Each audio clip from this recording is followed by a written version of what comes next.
po sa lahat po ng nagsi-celebrate at magsi-celebrate ng kanilang birthday ngayong August. Happy birthday po. Sa August 25 din po, bukas, ay magsi-celebrate din po ng birthday ang lola ng ating isa sa mga staff. Sa August 25, si Lola Florenda Macunat. Happy birthday, Lola. At, pinapindot ata ako. At ang tatay din po ng ating isa din sa mga staff natin, ni Jerome Mascariña, si Tito Hernan Mascariña. Sa August 26 naman po siya magbe-birthday. Yan, nilayo na po ni DJ Sunshine sa akin yung baka pindot ko na naman, mawala na naman tayo ng music. Yan. Sa atin din pong lahat ng kaibigan dito sa Santa Cruz. Ayan, shout out po sa inyong lahat. Muli po, noong nakaraan pong programa natin, nagkaroon po tayo ng mga konting papremyo para sa ating mga kaibigan mula sa mga market vendors. At ngayon naman po, bilang pag-uusapan po natin ngayon ang Barangay and Sangguniang Kabataang Election, itong pagkakataon na ito po na manalo ng mga premyo ay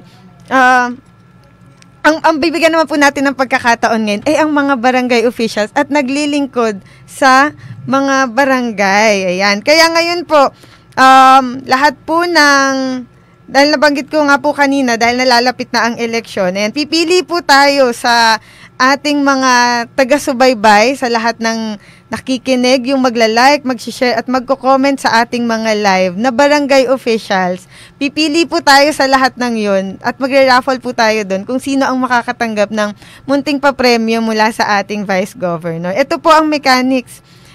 Una po, i-like and follow nyo po ang Facebook page ng Angka Sanggunian. Ito po yung official page ng 16th Sangguniang Panlalawigan at ang official Facebook page din po ng ating Vice Governor Adeline Angeles.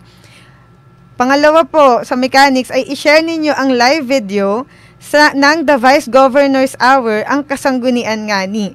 Pangatlo ay mag-comment po kayo sa ating live dito sa Facebook Live ng The Vice Governor Hour ng inyong pangalan, barangay, at kung ano po ang inyong posisyon sa inyong barangay. Yan, barangay official position. So again po, yung inyong pangalan, barangay, at barangay official position. Again po, sa lahat po ng magko-comment, ay pipili po kami ng 3 makakatanggap ng simpleng premyo mula sa ating Vice Governor. Kaya, again, mag-like, comment, and share na po tayo sa ating Facebook page at Facebook Live na napapanood po natin ngayon. And muli po, live po tayo sa ating Facebook page ng ang Kasanggunian, ng ating Facebook page din po ng ating Vice Governor Adeline Angeles, sa Marinduque News Network. Hello po sa ating Marinduque News team. Salamat sa laging pag-guide din sa amin at laging pag-accommodate sa amin sa inyong studio.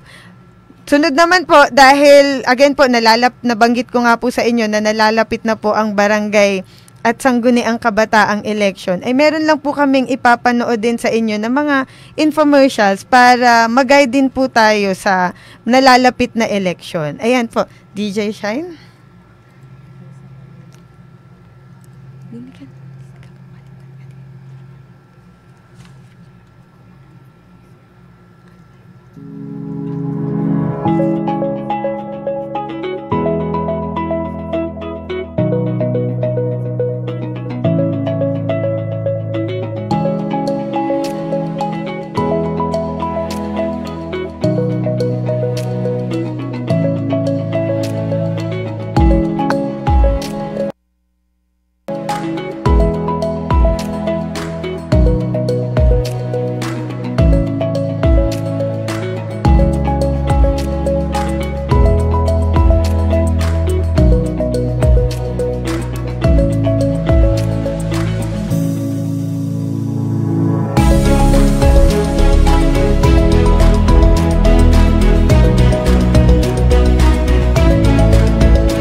Alam mo ba na maaaring tumakbo sa isang posisyon lamang para sa October 30, 2023 Barangay at Sangguniang Kabataan Elections?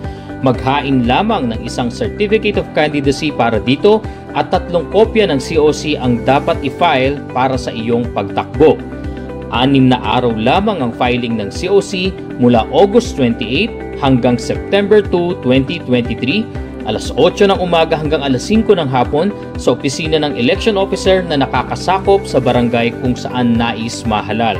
Paalala, hindi tatanggapin ang mga COC na walang documentary stamp na kalakip, walang lagda ng nais mahalal, hindi notaryado, walang pirma ng notaryo publiko, hindi kumpletong address ng tirahan, hindi kumpleto ang pagkakasagot ng COC. Para sa tamang detalye at karagdagang impormasyon, pumunta sa COMELEC Facebook, YouTube at Twitter accounts o bumisita sa www.comelec.gov.ph. Andito na ang kasangguni sa Sangguniang Panlalawigan sa programang Kasanggunian Ngani, The Vice Governor's Hour. Kasama ang ating Vice Governor Lynn Angeles tuwing Huwebes alas 10:30 hanggang alas 12 ng tanghali dito sa 104.5 radyo natin Santa Cruz. Abangan tuwing Huwebes, Kasanggunian Ngani, The Vice Governor's Hour.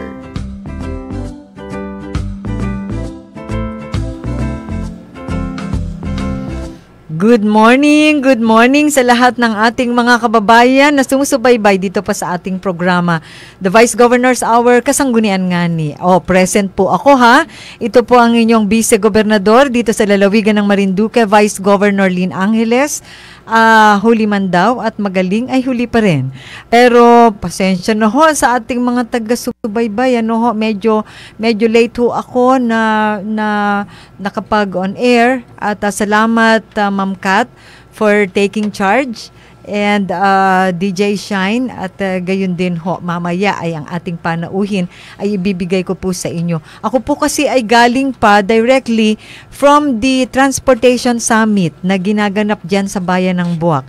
Sa pangunguna ng ating initiative ng pamahalaang pambayan, sa panguna ng ating ginagalang na Mayor Army Carion at Vice Mayor Mark Senyo. Kaya po yun, medyo umattend muna tayo doon at tiningnan din ang ilang mga concerns ng ating mga kababayan mula naman sa sektor ng transportasyon dyan sa bayan ng Buwak. Pero ngayon nga po, present po ako.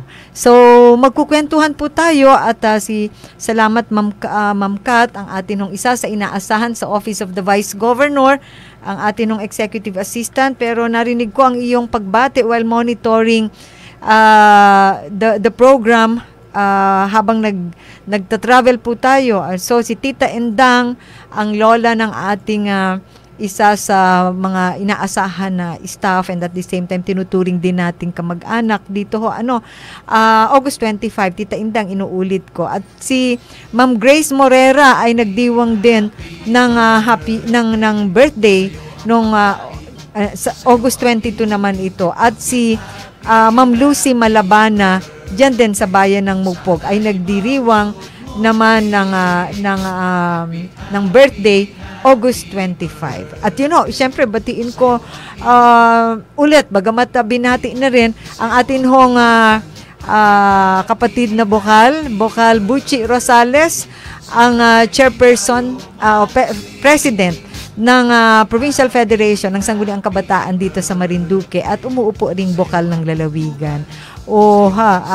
Malapit nang magtapos ang kanyang termino sapagkat ang pag-uusapan ho natin maya-maya lamang ay ang SK election. So, happy birthday muna ulit, Bokal Buchi Rosales, hindi ka pa nagpapapansit. Hindi namin nakakalimutan yan. At siyempre, si Sir Willie Noche, ang atin ding inaasahan na katuwang sa Office of the Vice Governor, assigned yan sa bayan ng Torrijos. Happy birthday, kapatid Willie. Yun ho, at bago ko po ibigay sa inyo ang isang napakahalagang panauhin natin ngayon dito sa ating programa, ay hayaan po muna ninyo na mag-report tayo ng konti sa ilang mga naging activities ng inyong Vice Governor Lynn Angeles nitong mga nagdaang linggo. Usong-uso ho ang Brigada Eskwela, at binabati natin ang ang Department of Education, congratulations sa matagumpay na naman na pagtataguyod ng Brigada Eskwela, ang modern day version ng ng bayanihan na isang mahalagang kultura ng kulturang Pilipino, pagtutulungan ng lahat ng sektor sa pagbubukas in preparation sa pagbubukas ng eskwela. So, congratulations, DepEd, for the successful holding of the Brigada Eskwela sa lalawigan at sa buong bansa. And talking of Brigada Eskwela, maliban sa ilang mga eskwelahan kung saan ang inyong lingkod bilang Vice-Gobernador at ang ating tanggapan ay nagsumikap na maka-assist din, ay batiin ko lang itong ilan sa ating mga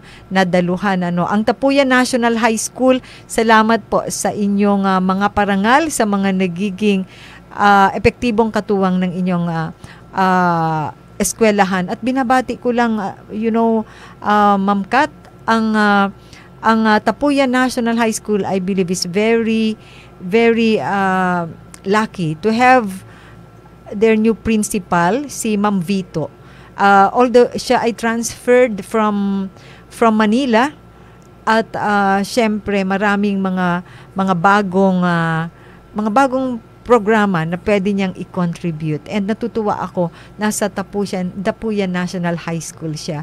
Sapagkat alam naman natin, ang Tapuya National High School, I believe because of the geographical location, andyan na ang nag-aaral ang mga taga-barangay Duyay, taga-barangay Tugos, at iba pang kanugnog na barangay.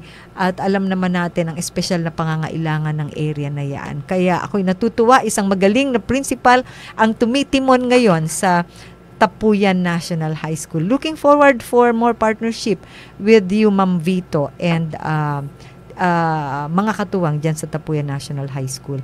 Gayun din, meron din sa ilan hong mga eskwelahan ay umalalay tayo, at maraming salamat to sa inyong binigay na pagkakataon sa atin para maka-assist ang tanggapan ng Vice-Gobernador sa pagsusulong ng Brigada Eskwela.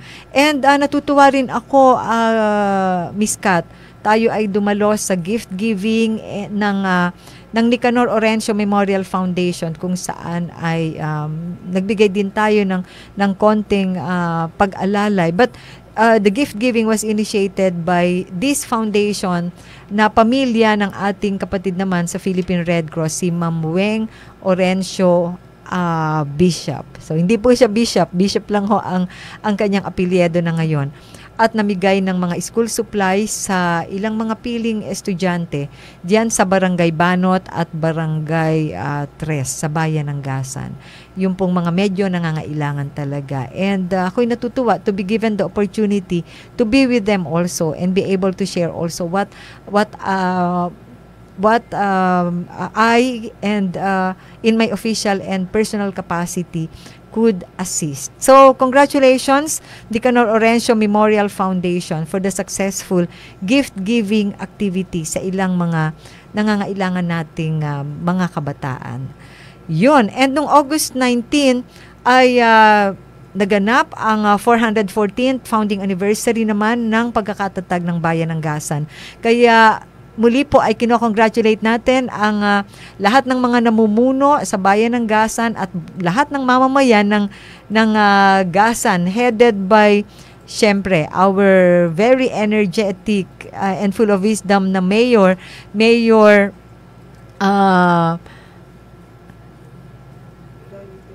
Rolly Tolentino. Ayan, na ano na po ako na anong tawag dito, na nagkakaroon ng medyo nalulula-lula pa po ako. So, Mayor Tolentino and Vice Mayor Leng Baldo at lahat ng mga namumuno sa Bayan ng Gasan at lahat ng mamamayan ng Bayan ng Gasan, congratulations for the successful holding of the 414th founding anniversary ng munisipalidad ng Gasan. At ako po ay nabigyan ng pagkakataon na mag-judge ng isang nilang contest in line with the celebration. Yun pong Cup Got Talent. At pinakita ng mga magagaling na kapitanes ng bayan ng Gasan na talagang hindi lang sila skilled sa pagdating sa pamamahala, but at the same time, meron din silang mga talentong itinatago. Kaya yun ho, naging mahirap mag-judge, umattend din tayo dun sa Layag Koto, ito po isa namang contest ng mga bangkero. Pabilisan sila at nakadaupang palad natin doon ang nasa mahigit 80 participants doon sa contest na yon. At congratulations sa mga kapatid natin sa Fisher Folks organizations and fishing sector, agricultural sector, para sa inyo po namang matagumpay na partisipasyon dito. At siyempre nagtanim din po tayo kasama ng mga katuwang natin sa Gasan, dun sa kanilang launching ng Lunti ang Gasan tree planting activity. Dun ho sa binubuksan nilang bagong park. Diyan sa bayan ng Gasan, ang daming magagandang park. Yung Kawilihan Park ho ay medyo nile-level up na nila, at ngayon naman yun hong tinaniman namin na lugar ay isa na namang area na palagay ko'y pagdating ng panahon ay talagang maipagmamalaki ng Gasan bilang local tourist destination. Yun ho. At nung August 20 naman ho, ayun na nga pala, ay ginanap dun po sa mismong day ng celebration, ay ginanap naman yung Search for King and Queen ng Kalesayahan 2023, at yun hong mismong Kalesayahan parang festival ay napakagaganda ho ng ayos ng mga kalesa sa bayan ng Gasan. And wala ka doon, pero nakita mo sa video, ang ganda po talaga. Talagang napaka-artistic ng mga Gasenyo. In fairness talaga sa Gasan, iba yung nila, iba yung preparation. Sabi nga doon, meron doon yung nanalo, sabi na, mahirap piliin, pero isa ho sa nakapagpanalo dun sa kanila. Yung pagpumasok sa loob ng kalesa, yung pinakang ceiling, ang detalye parang nakatingin ka sa ceiling ng hotel. O ganun ho. Sabihin pero hindi ho, biro mo, isa-isahin mo yung mga buto-buto ng mga, kung anong buto yun. At pagkatapos yun, ang gawin mong parang kisame nung kalesa, medyo talagang mapapahanga ka. So sa lahat ho, sa totoo lang, I know yung mga naging members ng Board of Judges diyan sa Kalesayahan, diyan sa bayan ng Gasan, hindi po naging madali. Ako po, tinitingnan ko lahat ng entries ng bawat barangay, parang feeling ko ho, talaga, lahat sila is panalo. Minsan laging sinasabi, lahat kayo ay panalo na. Pero yun hong contest ng Kalesayahan sa bayan ng Gasan, I could say, talagang lahat ho ay panalo na. At mga points lang na konti lang ang difference ng mga nag-participate. So yun ho, sana ituloy-tuloy lang ho ng ating mga kababayan diyan sa bayan ng Gasan ang kanilang skillful and very artistic na kultura. Makikita nyo rin naman ho yan, di po ba? Pag tiningnan nyo yung simbahan ng bayan ng Gasan, talagang lumalabas yung artistry ng komunidad. So, congratulations sa lahat, at lalo na syempre sa mga nanalo. Mas maganda sana kung nakalagay dito kung sino yung mga nanalo, pero hindi ko na maalala masyado. Pero ang nanalo, pinakang champion, I believe is Bahi sa Kalesayahan. Sumunod, I think is The Wiz. Di ko na lang maalala yung isa pa. Pero sabi ko nga po, pag pinagtabi-tabi nyo ho, ay talaga hong halos, pag pumikit kayo, ay halos pare-pareho na magaganda. Kaya, congratulations muli. From the bottom of my heart talaga, I really feel proud. Pag tiningnan ko yung mga entry, I really feel proud being a Marinduqueño. Yun. So, August 23 naman ho, ay ginanap ang ika-51st regular session ng Sangguniang Panlalawigan. At medyo tinesting ho namin, tinetesting, yun hong paperless electronic session and part ng paperless legislation and legislative tracking system ng Sangguniang Panlalawigan, ay medyo pinagmamalaki ko po ito bilang po pinuno ng Sangguniang Panlalawigan, bilang Vice Governor. I believe isa ito sa magiging legacy namin. Yun hong pagpapasimula ng paperless session and combined with legislative tracking system. Yun ho, it will be easy na para ma-consolidate, para mabilis ma-access ang mga records ng Sangguniang Panlalawigan. Pero testing pa lang ho yan. At sa mga darating na linggo ay babalitaan ko pa kayo ng eto na yung formal na paggamit namin nung Excited po kami kasi alam nyo naman po kami ay medyo napaaga ang henerasyon na kami ay pinanganak. Kaya po excited kami na magdudot-dot ng mga bagay na ngayon lang namin na pa-practice talaga.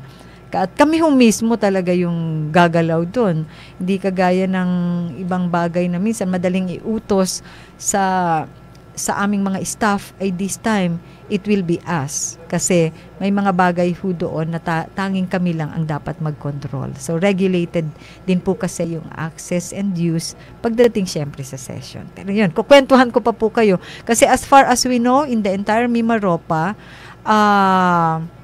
and binabanggit kasi nung nagpipresent sa amin, kahit nga sa Makati, ay hindi pa ganun yung system na ginagamit. So not just in Mimaropa, but I believe even in many parts of the country, in many parts of Luzon, mukhang kami po yung sabi, at i-validate ko rin, may pinaka medyo level up or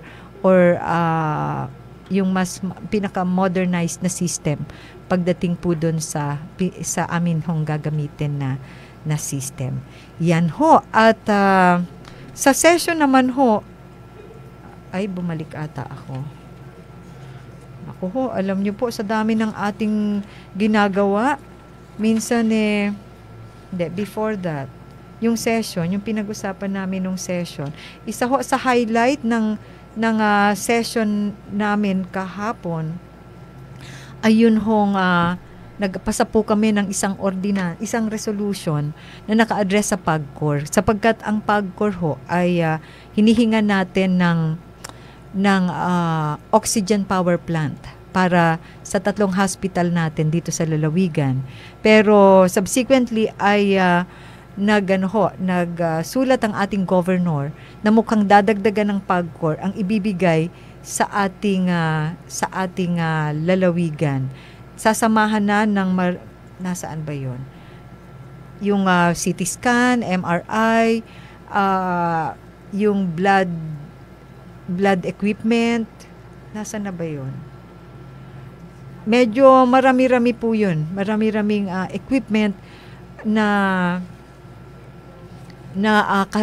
kasama noong oxygen power plant para gamitin dyan sa ating hospital. And hindi po yun basta equipment. Yun ho yung mga medyo mahal na equipment that can hardly be afford by the provincial government. Kaya malaking bagay ho. Kagaya ho nung MRI, hindi ho simple yung equipment na yun. Yun hong mga gamit for CT scan.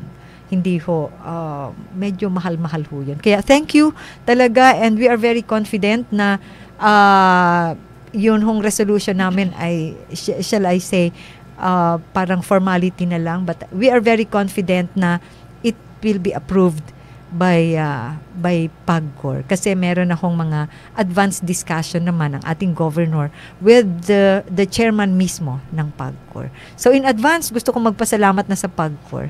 Ganun ho tayo ka-confident. So salamat ho, at congratulations din sa atin, sapagkat maliban sa mga pera na galing sa national government para ma-level up ang ating mga hospitals dito, ay katulong din natin ang mga government-owned and controlled corporations, ang mga private organizations para ma-level up ang ating hospital. So sabi ko nga po sa inyo tiwala pa at konti na lang maa-achieve na natin yung at mararamdaman talaga yung mga significant na pagbabago at improvement sa ating mga hospital.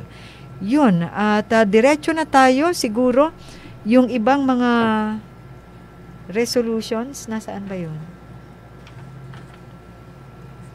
May mga ordinansa ho, 'di ba? Kagaya ng mga binabanggit ko sa inyo, lagi linggo-linggo hina-highlight ko, isa ho sa trabaho namin ay ang mag-review ng mga ordinansa, budget na ipinapasa ng mga anim na sangguniang bayan. At ngayon ho ay inaprubahan ho namin, not approved, we declared to be valid and within the jurisdiction po ng concerned sangguniang bayan ang pag-enact ng mga sumusunod na ordinansa. Ordinance number 263 series of 2023 ng Municipality of Santa Cruz. Ito po ay tungkol sa pag-create ng ilang positions diyan po dito sa municipal government of Santa Cruz. Some positions are in furtherance po nung devolution, mga devolved functions na bago sa mga LGUs, may mga create pong mga positions. So, okay na po sa Sangguniang Panlalawigan. It is within the authority of the Sangguniang Bayan or the LGU of Santa Cruz to enact. Gayon din ho, yung Municipality of Torrijos nagpasa ng ordinansa number 2023-01. Ang titulo ho ay Ordinance Institutionalizing the Municipal Comprehensive Nutrition Program through integrated, strengthened, and sustained strategies to safeguard the nutrition well-being of the people of Torrijos. Okay na rin po yan. So congratulations sa Torrijos. It's a beautiful ordinance. Gayon din ho actually dalawa po yung ordinansa ng munisipyo na munisipalidad ng Santa Cruz in relation to some creation of some positions na ating na-declare to be valid and operative. Pati na rin po yung Municipal Ordinance 264 series of 2023. Na-approve na rin po yun. So, yun hong resolution ay yun yung kinukwento ko sa inyo na medyo nagpasa po kami ng isang resolution at nag-provide ng transitory ng implementation mechanism pagdating po doon sa paggamit ng address ng provincial capital na hindi na Santol, Barangay Santol, kundi Barangay Bangbangalon. So ina-announce ko rin po ulit dito ang official address ho ng provincial capital ay hindi Santol kundi Barangay Bangbangalon. Kaya po yung amin ng mga opisina ay in-inform na rin po sila officially, and at the same time ay may mga kailangang pagbabago sa mga forms, sa mga address, kung ano man po yung mga documents ay kailangang ma-reflect na yung tamang address ng provincial capital. Ayun, ano pa ba?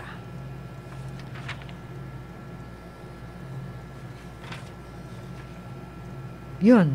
At ngayon ho ay banggit nga ni Kat, ay meron ho tayong mahalagang panauhin. Ano po? Sapagkat nga pinag-uusapan at excited na ang lahat. Excited ba kayo?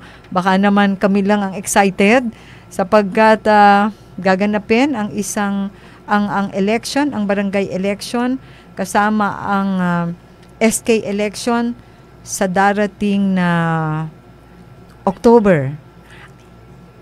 At para higit nating maunawaan at higit nating ma-appreciate ang bagay na ito ay minarapat po ng inyong lingkod ngayon na hindi bukal muna ang ating makasama kundi isang katuwang mula sa Commission on Election. Sapagkat sino pa ba ang expert pagdating sa election? Ay siyempre ang ahensya na siyang namamahala ng election sa ating bansa. At mapalad tayo, maraming salamat sa ating panauhin ngayon sapagkat personally ho ay ito ay nirerespeto natin at marami ho nating matututunan. Hindi lang matututunan. Siguro alam na natin, but we will appreciate better yun hong proseso na ito at higit nating maayos rin na ma-exercise. Ang atin hong binabanggit mula po sa Commission on Election, siya po ang ating Provincial Election Supervisors ng COMELEC dito sa ating lalawigan. Si Attorney Angela Christine de Ginio Royandoyan. Ayan, sa maikling salita at medyo mahaba-haba ang kanyang pangalan, si Attorney Angela. Known as Attorney Angela, magandang umaga, Attorney. Magandang umaga po sa inyo, Vice. Okay, ang ganda-ganda ni Attorney Angela, no? Pero nakita ko ay taken na, sorry sa ating mga kaya nga mahaba ang kanyang pangalan at sinigurado niya na talagang nakalagay yung mahaba na yan. Attorney, Royandoyan is hindi siya masyado sounds like Marinduqueño. Taga saan po kayo? Ako po ay taga Marinduque. Pinanganak dito sa bayan ng Santa Cruz, pero nakapangasawa po na ang apelyido ay galing sa Samar. Okay, Santa Cruzin.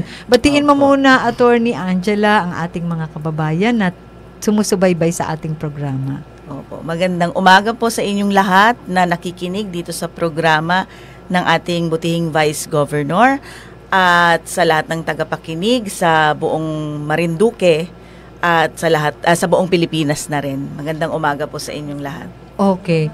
Attorney, thank you ha. I know busy ka rin at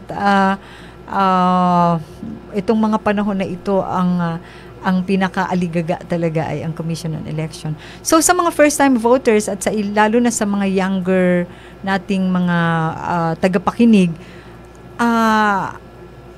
konting lang para mas ma-appreciate nila ang COMELEC. Ano po ba ang mandato talaga ng COMELEC? Opo.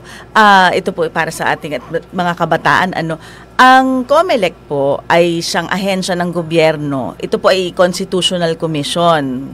Ang ibig sabihin, kami ay nakapaloob sa konstitusyon, itinalaga ng konstitusyon bilang ahensya ng gobyerno na hindi po under ng Office of the President or ng ating mga judiciary or yung ating Senate at House of Representatives o Executive, Legislative or Judiciary.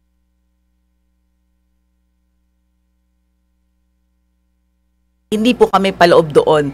May sarili po kaming, kumbaga ay mandato na ibinigay ng konstitusyon. At ang mandatong iyon ay upang pamahalaan at magpatupad ng lahat ng batas patungkol sa eleksyon. Kabilang po dito yung recall, yung initiative, referendum, mga plebisito.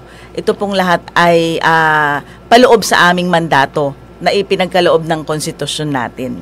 Nako, Attorney Angela, kanina na monitor ko yung programa at nabanggit ni Ma'am Kat na paborito ko lagi itong topic na ito, anything that has something to do with the right to vote or the right to suffrage, ay medyo gusto ko lagi na hina-highlight ba. Siguro, okay lang ba sa'yo? This will not be the first time na ikaw ay maimbitahan ko dito sa ating programa. Opo. Gusto po namin yan na kami po ay na lumalapit sa mga tao rin para maintindihan nila kung ano ang trabaho namin. Kasi ang mga iba ay isipin, ay tuwing election lang naman nagtatrabaho yung mga taga-COMELEC. Parang swerte naman. Diba? Kasi election lang eh. Pero hindi po ganon dahil yun pong ating pagpaparehistro ay ito po ay continuous. Hindi po natatapos sa period lamang at pagkatapos naman po nun ay may mga paghahanda naman kami para sa mga susunod na eleksyon na ito po ay regular nating ginagawa, 'di ba? Once every 3 years nasa batas po 'yan na tayo ay magkakaroon ng national ng local election, national and local elections, yung midterm election natin every 3 years, yung naman pong presidential elections every 6 years. Tapos ito nga pong barangay, doon lang tayo medyo nagkakaroon ng kalituhan dahil naiiba-iba po yung period dahil nga po minsan ay napapapostpone, katulad ng ang huli po nating barangay at sangguniang kabataan elections ay noong May of 2018 pa. Tapos ngayon lang po tayo ulit magkakaroon. 2 beses na postpone ito. Pero ang mandate pa rin ay every 3 years dapat. Ayan. Pero swerte no, extend, no? Pero sabi naman nila, swerte ka kung gusto mo, kung hindi mo naman masyado at hirap ka na, sabagay, they can resign naman talaga if hirap, ano. Pero yun ho, mamaya pag-uusapan natin, attorney, yung postponement na yan, kasi maraming naguguluhan dyan sa kung hanggang kailan ang magiging term of office nitong mga mananalo. Kailan po ba talaga ang barangay at SK election? Opo, ito po ay nakatakda sa October 30, 2023, Lunes po yan, 7 a.m. hanggang alas 3 ng hapon. Okay, sabay po yun, attorney. Opo, sabay po ang barangay at SK elections. 2 balota po ang inihanda ng COMELEC. Para po sa barangay, kulay itim, ang print niya, yun naman pong sa SK ay kulay pula. Ang mga boboto po sa barangay elections ay edad 18 pataas. Samantalang doon naman po sa SK, ang ating mga botante ay 15 years old hanggang 30 years old. Kaya po yun pong age 18 hanggang 30 ay 2 po ang kanyang balota. Mayroon siyang itim, may pula. Pero yun pong 15 to 17, SK lang po, kulay pula. Yun naman 18 pataas, yun naman pong ating 31 pataas ay isa rin lamang po at kulay itim. Okay, malinaw po yun ha. Ay, ito naman October 30. Isang araw lang po yan. Ay i-prioritize na po natin dahil isa po yan sa obligasyon natin bilang Pilipino. Tayong mga Pilipino minsan mahilig mag-demand ng kanilang karapatan pero nalilimutan, hindi lamang puro karapatan, meron ding obligasyon o responsibility. At isa sa mga importanteng responsibility ng pagiging Pilipino ay ito hong pagboto. Kaya ano na po natin yan. Baka naman kayo sigurado October 30 walang pasok yan, di po ba? Opo, holiday po yan. Baka naman gawin ninyo Sabado, Linggo, Lunes nagpasyal at long weekend. Prioritize na po yung October 30. Dahil paminsan-minsan lang nga po ito at may malaki po itong implikasyon sa pamamahala at sa ating buhay. So, attorney, isa pang tanong ay, ano po yung mga official positions na bobotohan or pwedeng mag-elect? Opo, para po sa itong darating na barangay at sangguniang kabataan elections, ay magkakaroon po tayo or pagbobotohan po natin ng isang barangay chairman at 7 sanggunian barangay members or yung mga barangay kagawad natin. Ganon din naman po sa SK position, isang SK chairperson at saka 7 members ng kanyang sangguniang kabataan. Okay, 1 plus 7. 1 plus 7. So, opo, bali 14 po ang ating pagbobotohan, yung mga 18 to 30. Okay. Attorney, paano sila boboto? Shade din ba yun or sulat kamay? Opo. Dahil ang barangay election po pala, paalala ko lang, ay kakaiba doon sa ating ginawa noong 2022 na automated. Ito po ay manual. Opo, dahil nasa batas po na ang barangay at SK elections ay manual elections. Hindi pa po yan napapalitan. So, ito po yung magtatara-tara ulit. Isusulat po ang pangalan ng mga kandidatong kanilang nais at ang pagbilang din po ay manual din po. Okay, yung may tara-tara sa blackboard. Okay po. So pagkatapos po ma-close yung election ng mga around what time po yung 3 o'clock po ang last natin na ang hour to vote. So siguro kung may mga nakapila pa ay papabotohin naman yun basta nandoon na sila doon sa vicinity ng voting precinct nila. Papabotohin pa po sila. So, mga 3:30 siguro matatapos yung oras ng pagboto. Okay po. So, yun. So, dire-diretso na po yun sa counting. Opo, diretso na po yun. Meron din tayong mga itinalagang barangay board of canvassers na sila naman yung magko-consolidate. Di ba sa atin po kasi dun sa nakaraan natin, na dalawang eleksyon ay automated, meaning tinatransmit lang natin ang results sa computer. Yun nga po sabi ninyo kanina, dot-dot lang ng dot-dot yung ating mga teacher or mga electoral board. Ay ngayon po ay balik po tayo doon sa manual na sulat po at saka mano-manong bilang. Okay, great.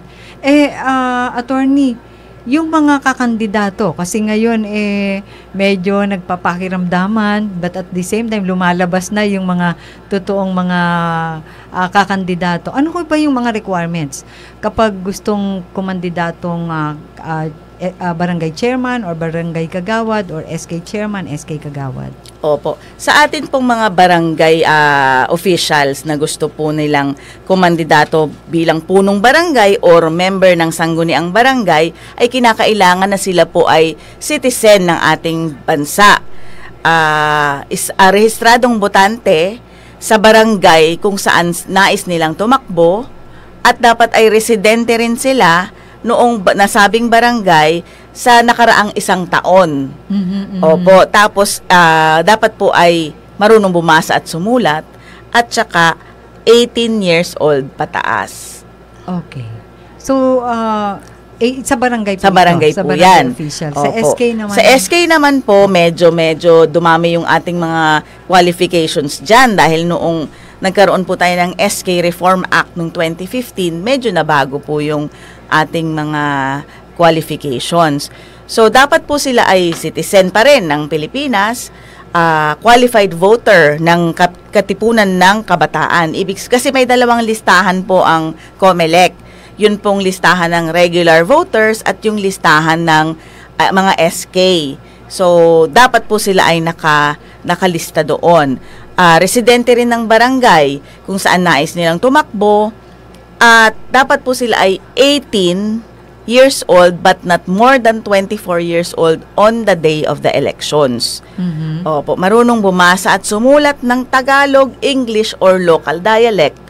At hindi po dapat sila related within the second civil degree sa of consanguinity or affinity sa incumbent elected national, city, municipal, or barangay official. So, yun po yung, at saka dapat din po ay hindi sila convicted of a crime involving moral turpitude.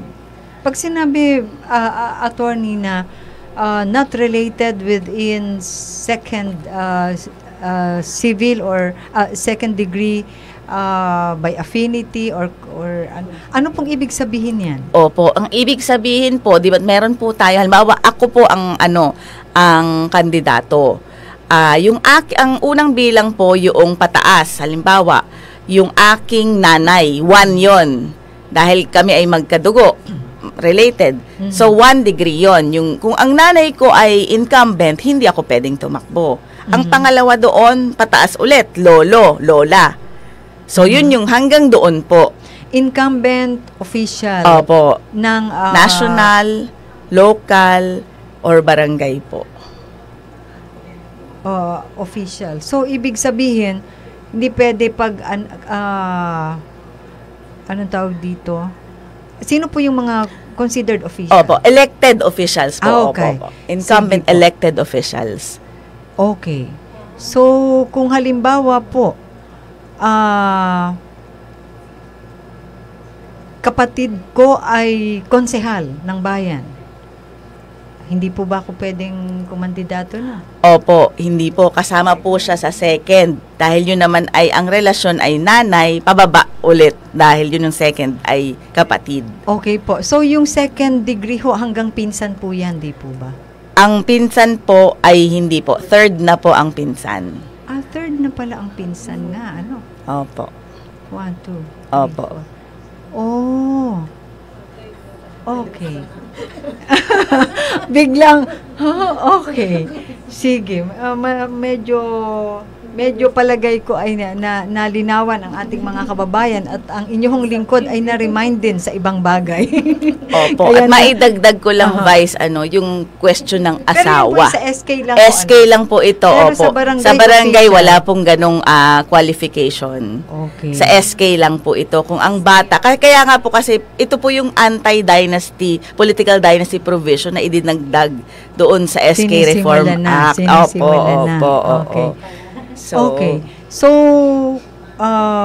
sa SK Chairman at SK Kagawad po ito will apply? Opo, mag-a-apply. Okay. So, kung ang nanay mo, kapitan, pass ka na. Hindi ka na pwedeng kagawad. Naku, baka lalong kulangin yung mga kagawad, attorney, kasi ang karamihan din ng mga naiinteresado talaga, yung mga anak nila. Anak, oo.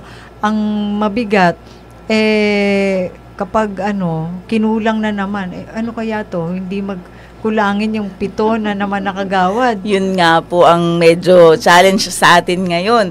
Dahil kukonti daw, balita ko lang, ay kukonti yung mga nagnanais na tumakbo bilang SK officials natin. That will be sad. Yes, opo. So even kagawad, barangay kagawad, hindi rin pwedeng anak nila. Opo, hindi rin dahil po. Elected official sila.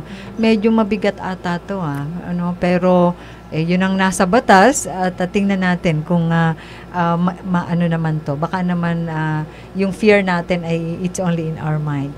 So yun, reminder yun hong mga anak ng mga elected, hindi lang anak. Sabi nga natin, banggitin na nga po natin yung mga nanay, anak, kapatid, lolo. So, apo. Pero parang wala naman po at SK po ay. Oo. Wala pa sigurong apo. Yung mga lolo, yun ho, yung kung related po kayo dyan sa mga yan, na elected officials na ng barangay, ng municipal, ng provincial, ng national, sabi ni attorney, ay pass muna. Hindi kayo magiging qualified. Opo. Pero yun po ang nabanggit ni Miss Kat, yung asawa. Ang asawa po kasi ay hindi po sila related. So, ang asawa po ay pwede. So, yung SK na, kung halimbawa may asawa, at yung asawa ay barangay kagawad or SK official din, or basta nasa elected, ay pwede pong tumakbo.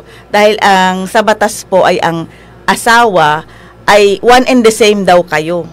So, hindi daw yan separate and distinct. Pag nag-asawa raw, ay iisa lang. So, yun po ang sabi ng Supreme Court. Kaya, hindi po siya, walang affinity or consanguinity. Isa lang sila. So, hindi sila covered noong prohibition. Parang yun Parang, tama. Parang kakaiba naman yun, So, kung asawa mo, kapitan, incumbent, pwedeng kumandidato.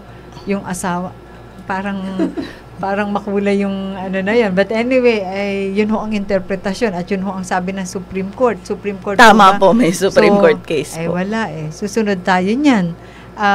So, yung asawa ng incumbent na official pwede. Pero yung relatives ng current, sa ngayon ay barangay officials, municipal and provincial, sorry po, hindi po pwede. Better luck next time. Opo. Meron pong circumvention or loophole na naiisip ang malilikot na mga ating kababayan. Sige nga, ikwento mo nga yan. Paano daw kung mag-resign? Yeah. Bago ibig sabihin hindi na siya incumbent. Opo. Pwede so, po ba pwede daw po yun.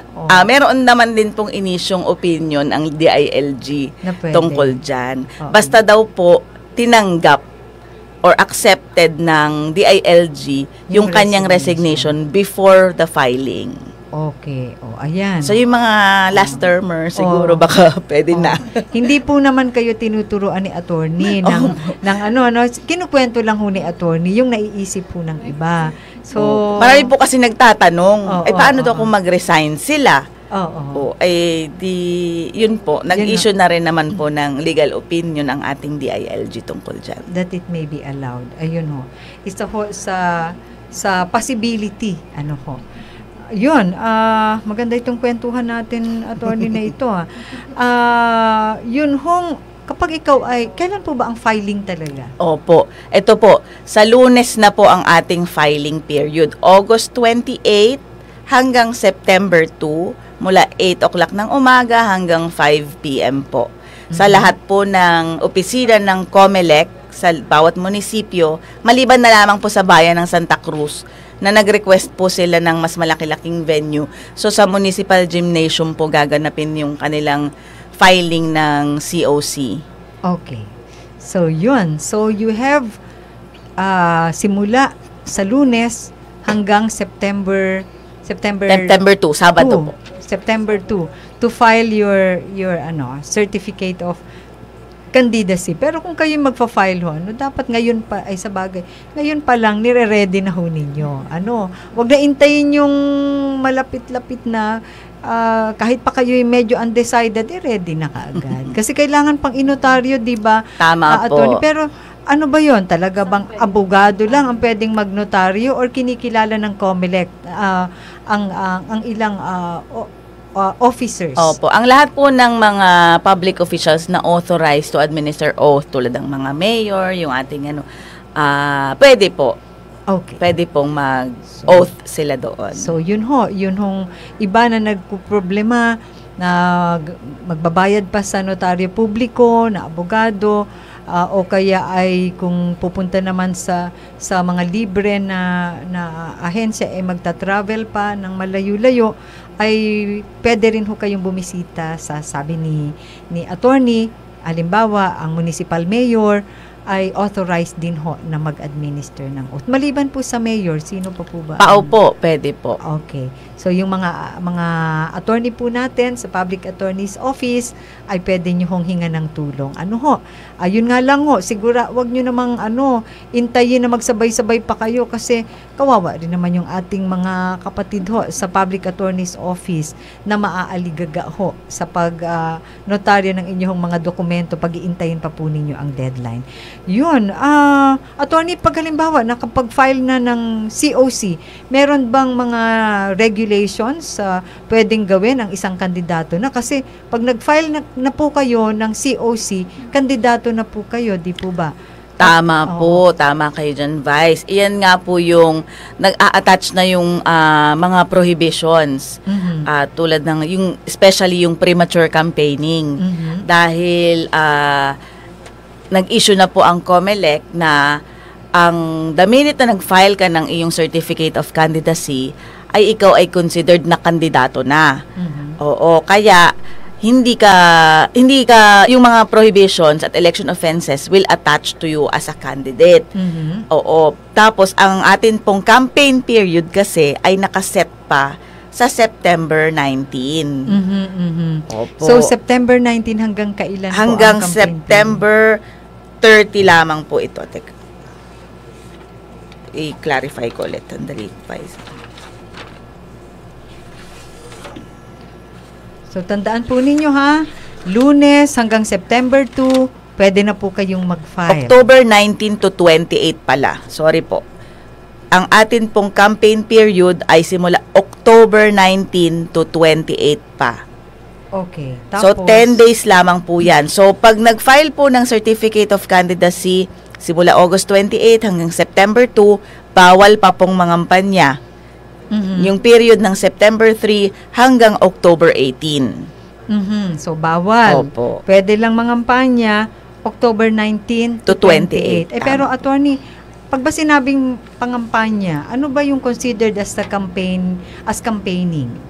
Opo. Yun pong ating inihahain na ninyo ang inyong sarili, nagbabahay-bahay na kayo, namimigay kayo ng mga tarjeta ninyo, o mga candy, kung ano-ano pa, mga pamaypay, yung mga campaign paraphernalia ba. Ay, syempre, pangangampanya na po yun. Lumalabas po kayo sa inyong sa mga TV program, radio program, na ina-announce ninyo ang inyong kandidatura, at nanghihikayat na kayo ay iboto So yun po ay kasama po doon sa ating campaign.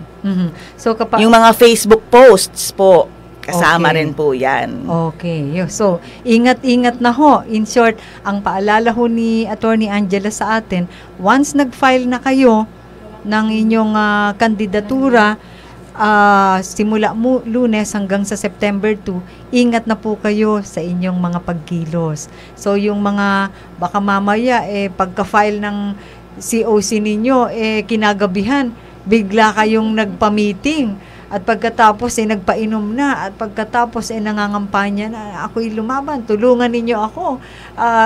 Kailangang baguhin na natin yung ating administrasyon. Ako ay lumaban at kinukwento na ninyo yung inyong mga gagawin. Yun po ba'y example ng campaigning na attorney? Opo, tama po. Pag kayo ay na-videohan, ay di tayo ay magkakaroon ng issue dyan. Oho. Ground ba for disqualification yon, attorney? Ah, Or ano ang ito po- magiging consequence? Opo. Ang premature campaigning po ay considered as an election offense, which means magkakaroon pa rin naman po ng hearing, papatunayan natin, kailangan ay may probable cause na talagang kayo ay lumabag doon sa ating batas ng premature campaigning.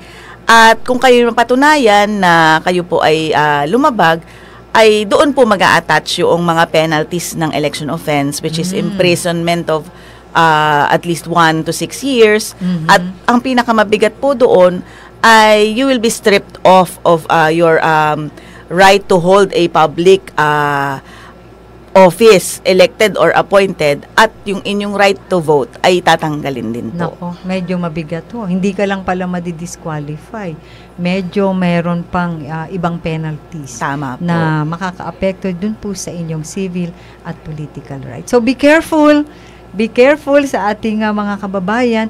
Minsan kasi ay masyadong lenient, masyadong petik sa ang ating mga kababayan sa pagsunod ng mga ganitong regulation, pero sa totoo lang ho, kapag medyo may nakaisip na sampulan po tayo, ay baka po mahirap. Kaya be careful, sunod na lang po tayo para safe po ang inyong kandidatura. Ano pa bang gusto nating itanong kay attorney? Yun hong dito rin po ba sa sa Sangguniang Kabataan, yun din ho ang campaign period? Opo, sabay lang po Sabay ito. lang ho, oo. So, sa atin ho namang mga kababayan, ano po ang maganda ring tandaan pa, o ano pa po ang inyong pwedeng i-advise sa hindi naman sa mga kandidato, kundi po sa ating mga kababayan na boboto? Opo. Sa atin pong mga kababayan na registered voters, maaari po ninyong ma-verify sa COMELEC habang maaga pa kung ang inyo pong pangalan ay nakalista doon sa mga papayagang bumoto ngayong Barangay Sangguniang Kabataan elections. At malaman na rin po kung saan po yung inyong presinto.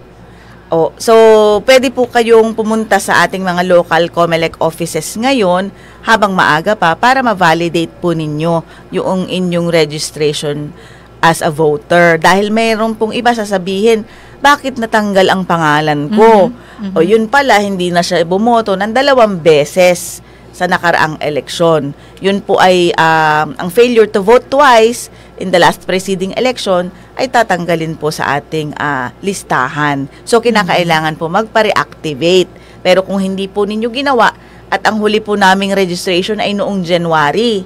Hanggang January 30 po, nagkaroon kami ng registration. Kung hindi po kayo nakapagpa-reactivate, ay automatic pong matatanggal ang inyong pangalan. Kaya mas maganda po na pumunta po kayo sa mga COMELEC offices para po ma-validate na ninyo kung ang inyong pangalan ay nandoon po sa listahan, lalo na yung mga kakandidato. Kasi i-check po ng COMELEC kung kayo po ay registered voter at saka yung age po. Yun po yung, at hindi po tatanggapin ng ating COMELEC sa local ang inyong COC kung kayo po ay underage or overage at kung hindi po kayo registered voter. Oh, ayan ho ha. Baka kayo busy na sa pagmimili ng MP lights na baka mamaya hindi pala kayo qualified na to vote for one reason or another. May nagtatanong, attorney, halimbawa hindi nakaboto last election or last barangay election, qualified daw po ba sila na bumoto pa? Kung sila po ay nakaboto noong May 2022 elections, ay qualified pa rin po silang bumoto ngayon. Opo. Pero kung hindi po sila nakaboto noong nakaraang May, maaari po silang pumunta sa COMELEC offices para validate po. Dahil, yun nga po, sabi ko, failure to vote twice. So, kung hindi sila nakaboto noong May 2022, tapos hindi rin sila nakaboto noong 2019, na automated rin po natin elections, nung nag-presidential elections tayo, ay nung midterm election ay hindi po ay automatic po tanggal na po sila for this period. Okay. Punta naman po tayo dun sa term of office. Nabanggit na rin lang ni attorney yung term of office. May mga nagtatanong kasi, attorney, na gustong mga kumandidato. Pero naguguluhan daw sila. Bakit daw sinasabi na 2 years na lang yung i-serve ng mga mananalo this October election. Ang alam nila, ang term of office ng barangay officials ay hindi naman 2 years. So ano po ba ang totoo dito? Opo. Dahil nga po doon sa inilabas na decision ng ating Supreme Court na dapat po kasi ang election natin ay noong December 2020. Last. Oo, okay. December 2022, last year po. Okay. So, dahil hindi po natuloy iyon, kinount po ng Supreme Court yung period na yon. Kaya, postponement lang, ibig sabihin, tuloy-tuloy pa rin daw yung term. Tapos, ang next na term na nila, mag-i-end after 3 years po, starting December 2022. Kaya, parang nakakat po. Bagaman, sinasabi po kasi ng COMELEC, na ito po ay aming ihiling na mabago dahil magkakaroon po ng conflict doon sa schedule ng COMELEC dahil magkakaroon na naman po ng dalawang eleksyon sa 2025 pagka nagkataon. So magkakaroon tayo ng midterm election natin 2025 tapos may barangay election po ulit ng October which is yun nga po, for purposes of planning, medyo mahihirapan ang COMELEC. Kaya sinasabi naman po ng aming chairman at ng Commission and Bank na ihiling nila na ito ay ma-extend doon sa ano. Kasi nga po ay yun ang logistically parang medyo mahirap po for COMELEC na magkaroon ng dalawang election in 1 year. Okay. But for the meantime, ang status ay talagang hanggang 2 years. Opo, hanggang 2025. Hanggang 2025. Kung ang pagbabasehan ay yung existing na batas at interpretation ng Supreme Court dun sa batas. Pero, ayan, binibigyan naman ng pag-asa ng COMELEC na may possibility pa rin na ma-extend na ito agad. Kita mo this early. Pero yun nga, tama naman yung binabanggit nila. Pag hindi, kaya nga na-extend yung mga previous election, ay dahil nga dun sa sitwasyon na the difficult to handle, which may be similar sa pwedeng ma-encounter ng COMELEC sa 2025. So, abangan na lang natin yan. But for the meantime, kailangan muna ninyong bumoto, natin palang bumoto, at yung ating mga kababayan ay na kakandidato naman ay kailangan munang magpaboto. At least may assured 2 years kayo po ng panunungkulan until or unless magkaroon nga po ng extension. Ayan. Meron pa po, maraming salamat, attorney, ha. Medyo talaga very substantial ang ating kwentuhan, and I believe sa mga darating po talagang mga buwan siguro ay muli po kitang iimbitahan kung inyo pong mamarapatin para naman sa mga ilan pang pwedeng pagkwentuhan in line with this right. So, bilang po pagtatapos ay thank you, and baka po mayroon pa kayong gustong banggitin sa ating mga tagapakinig. Opo. Bilang ang atin pong election period ay mag-uumpisa na sa darating na August 28, ito po ay magtatapos hanggang November 29. So may mga pag-iingat sana at may mga prohibition po ang period na ito bilang ito ay ating election period. Kung maaari po yung atin pong may mga baril. Ito kasi ay period din po ng gun ban. Ay nakikipag-unayan na sa ating kapulisan tungkol sa pagsusurrender ng kanilang mga baril na dahil hindi na po suspended po ang permit to carry. Unless meron po kayong exemption or authority na galing sa COMELEC. So, bawal na pong dalahin, magbitbit, magdala, magbiyahe ng mga anumang firearms or any deadly weapon. Okay. So, yun po yung period. So, ito po kasi yung pag-uumpisahan ng ating mga krimen. So, katuwang naman natin ang kapulisan at ang ating army dyan. Dahil magkakaroon kami ng simultaneous kick-off nitong election period sa darating na August 28, sa midnight po of August 28. Kasabay naman nung filing ng ating COC ng August 28 din ng umaga hanggang September 2. So, yun lamang po at sana ay ang ating election ay panatilihin nating malinis, mapayapa, makatotohanan at kapanipaniwala para sa lahat. Katulong po namin kayo, hindi lamang po ito responsibilidad ng COMELEC, ito po ay ating concerted effort. Kaya po lahat ng ahensya ng gobyerno na maaaring makatulong sa COMELEC ay amin pong hinihikayat at isinasama sa aming mga meetings para po mapanatili natin ang kaayusan. Dahil zero violence po tayo ang record ng probinsya ng Marinduque sa base sa huling report ng ating PNP. Wala pong election-related violence or incident in the province of Marinduque for the last ilang election na. Even the last barangay election, wala po. So, very happy kami doon na wala tayong ganong related incidents. So, pero continuous po ang monitoring nila para po mapanatili natin iyon. So, yun lamang po ang hinihiling ng COMELEC na wag po nating unang-una, wag po nating pabayaan ang na manaig yung mga masasamang mga elemento na related dito sa eleksyon. Ito po ay barangay election at tatandaan natin na napaka-importante nito para sa lahat dahil sa barangay nag-uumpisa ang lahat. Itong mga away ng magkakapitbahay sa kanino idinudulog, unang-una sa barangay. So, napaka-importante po ng barangay election para sa lahat. Kaya po, bigyan natin ng halaga yung karapatan nating bumoto at pumili ng mga mamumuno para sa ating barangay. Dahil tayo rin po ang makikinabang sa serbisyo nila sa mga darating na araw. So, yun lamang po at maraming salamat po sa inyong lahat. Well said.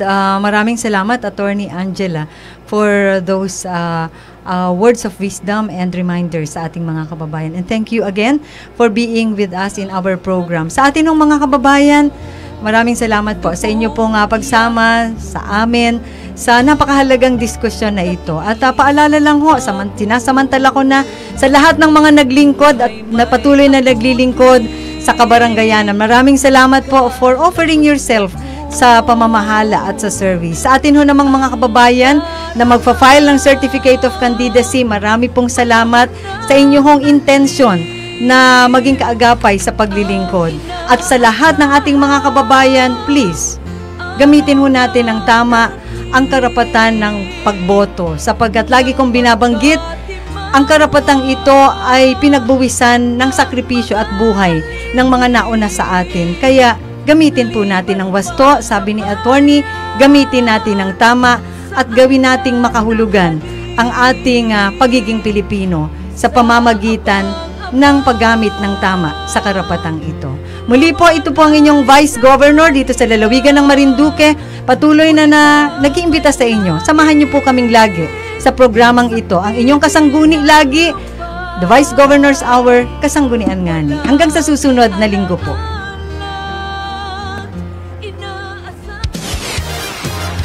Kayo'y nakikinig sa 104.5 radyo natin sa Tacruz, Marinduque. Ang radyo ng Marinduque.